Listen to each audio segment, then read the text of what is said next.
cô lần nóng rồi co cái hạt thạch cô cái ấy cái dương thua bị xa ha chắc ngày nó cứ nhung mọt vớ cho mùi nắng sạch trục mà đòn chắc đang thà trơ hao là việc mấy tay bông ôn trắng cứ nhung hao với trục lần nông tại mà đòn từ bắt tay rồi chia với cứ thay ớt chanh cho mùi nó sạch cô tay bông ôn cứ ngành chỉ bị xe bởi dương rồi trong sạch hiện bày cho anh tích rồi còn sạch má để bị chọc khảnh khanh tích các cái ngành khăn mình tay bông ôn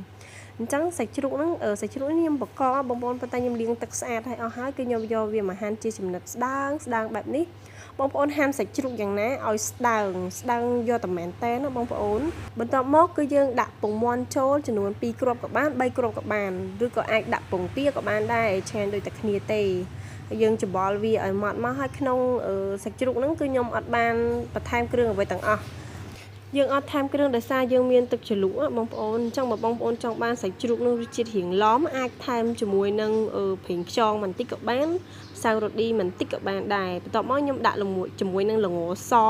អញ្ចឹងបើសិនជាអត់មានល្ងសមិនបាច់ដាក់ក៏បានដែរបើមានយើងដាក់មកសភាទៅវាឈ្ងុយវាជំនួយឲ្យក្លិនកាន់តែឆ្ងាញ់ដូចគ្នាបន្ទាប់មកចំណែកផ្នែកបន្លែវិញចំពោះបន្លែគឺខ្ញុំមានជាមួយនឹងផ្សិតម្ជុល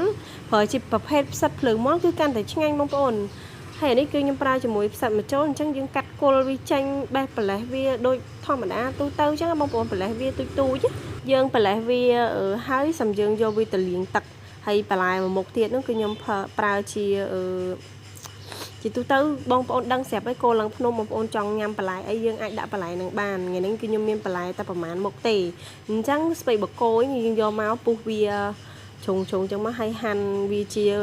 ប្រទេសជ្រុងណាកុំធំពេកវាក្រតុនអីចឹងទៅណាបងប្អូនហាន់ប៉ុណ្ណឹងមកយើងមានបន្លែនេះតិចបន្លែនោះបន្តិចអីចឹងណាហើយចំពោះជ្រូកឡើងភ្នំនេះបើបន្លែគឺកាន់តែច្រើនគឺកាន់តែឆ្ងាញ់ដូចគ្នាបងប្អូនហើយមួយទៀតគឺវាបូករួមជាមួយនឹងទឹកជ្រលក់បើសិនជាយើងធ្វើទឹកជ្រលក់អត់ត្រូវក៏ញ៉ាំទៅអត់សូវឆ្ងាញ់ដូចគ្នា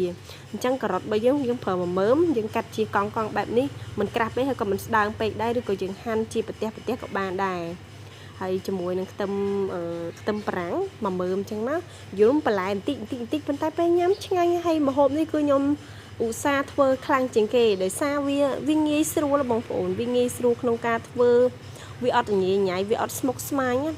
សម្រាប់ខ្ញុំគឺម្ហូបនេះអត់ដឹងថាអ្នកណាថាធ្វើយូរឬក៏អីតែប៉ុន្តែសម្រាប់ខ្ញុំគឺលឿនហើយគឺឆាប់បានញ៉ាំហើយគឺទទួលបានរសជាតិមួយគឺឆ្ងាញ់ហើយញ៉ាំបានទៀតអញ្ចឹងបន្លែរបស់យើងមានប្រមាណមុខនឹងឯងមានការ៉ុតមានស្ពៃបកគោមានខ្ទឹមប្រាំងមានស្ពៃតឿបន្តិចមកអញ្ចឹងណាមានបន្លែអីផ្សេងក្រៅពីនឹងដូចជាពោតប្រាំងពោតអីដាក់ថែមទៅរឹតតែឆ្ងាញ់បន្ទាប់មកផ្នែកទឹកជ្រលក់គឺខ្ញុំមានជាមួយនឹងជីបន្សុយបងប្អូនផ្លេចបាត់ហើយនេះអញ្ចឹងយើងដាក់ជីនឹងបន្តិចហើយយើងដាក់ម្ទេសតាមចំណង់ចំណូលចិត្តចង់ហឹរខ្លាំងអីហ្នឹងដាក់តាមហ្នឹងទៅមានអាចសាត់បន្តិចមានម្ទេសក្រហមរៀងធំបន្តិចហើយខ្ទឹមគឺខ្ញុំអាចបានបកសបកចេញទេគឺខ្ញុំដាក់ទាំងមូលចូលប៉ុន្តែខ្ញុំរើសយកខ្ទឹមណាដែលរៀងក្រហមទូចហើយចាស់អញ្ចឹងយើងដាក់ស្ករស្នោចំនួន5 10ព្រាហើយទឹកត្រីយើងចាក់ស្មានមើលទៅកុំឲ្យចាក់ច្រើនពេកចាំយើងថែមតាមក្រោយតោះមកខ្ញុំដាក់ក្រូចឆ្មាចូលតែម្ដងអញ្ចឹងក្រូចឆ្មាគឺខ្ញុំចំបាច់ចំនួន2ផ្លែដោយសារទឹកត្រីខ្ញុំធ្វើរៀងច្រើនដែរហើយក្នុងហ្នឹងគឺខ្ញុំបន្ថែមជាមួយនឹងប៊ីចេងបន្តិចអញ្ចឹងទៅមានម្សៅរ៉ូឌីកន្លះស្លាបព្រាបាយអញ្ចឹងទៅហើយបន្ទាប់មកគឺយើងក្លុកវាចូលគ្នាតែម្ដងក្លុកវារៀងម៉ត់ល្មមមិនបាច់ម៉ត់ពេកខ្លាំងទេបងប្អូនព្រោះទឹកត្រីបើសិនជាយើងក្លុកម៉ត់ពេកក៏វាមិនសូវឆ្ងាញ់ដែររៀងនៅឈប់បែបនេះគឺល្មមគឺឆ្ងាញ់ខ្លាំងមែនតើបងប្អូនអាចសាកធ្វើទឹកត្រីនេះគឺយើងជ្រលក់ស៊ុបក៏បានជ្រលក់ជាមួយនឹងគោឡើងភ្នំគោកិច្ចជាមួយនឹងសាច់អាំងអីបានដូចគ្នាបានច្រើនមុខខ្លាំងមែនតើបងប្អូនគ្រឿងសមុទ្រអីក៏ជ្រលក់ត្រូវដែរអញ្ចឹងបងប្អូនអាចសាកធ្វើជាមួយនឹងទឹកត្រីនេះបានណាអញ្ចឹងគ្រឿងផ្សំយើងទាំងអស់នេះគឺចាប់ផ្ដើមរៀបចំហើយអស់ហើយអញ្ចឹងយើងចាប់ផ្ដើមមកដាក់ញ៉ាំតែម្ដងខ្ញុំប្រើប្រភេទប៊ឺបងប្អូនបើមានប៊ឺសាបជាគីឡូគឺកាន់តែល្អវារបៀបថាវាអត់មានរសជាតិប្រៃមានអីក្នុងហ្នឹងអញ្ចឹងណាខ្ញុំដាក់ប៊ឺចូលហើយគឺខ្ញុំដាក់ជាមួយនឹងសាច់ជ្រូករបស់យើងចូលមុនហើយសំយើងដាក់បន្លែកន្លងជុំវិញដូចយឺតទៅជីទូទៅដូចបងប្អូនធ្វើញ៉ាំអញ្ចឹងយើងអាចដាក់អញ្ចឹងទៅដូចយើងធ្វើញ៉ាំធម្មតាចឹងបងប្អូនតែធានាថាបងប្អូនសាកធ្វើអញ្ចឹងទៅលឿនហើយឆាប់បានញ៉ាំហើយរសជាតិគឺថាឆ្ងាញ់ខ្លាំងមែនតើបងប្អូនអញ្ចឹងសម្រាប់វីដេអូរបស់យើងគឺមានតែប៉ុណ្្នឹងឯងបងប្អូនអរគុណច្រើនបងប្អូនទាំងអស់គ្នាសម្រាប់ការចូលទស្សនាវីដេអូមួយនេះ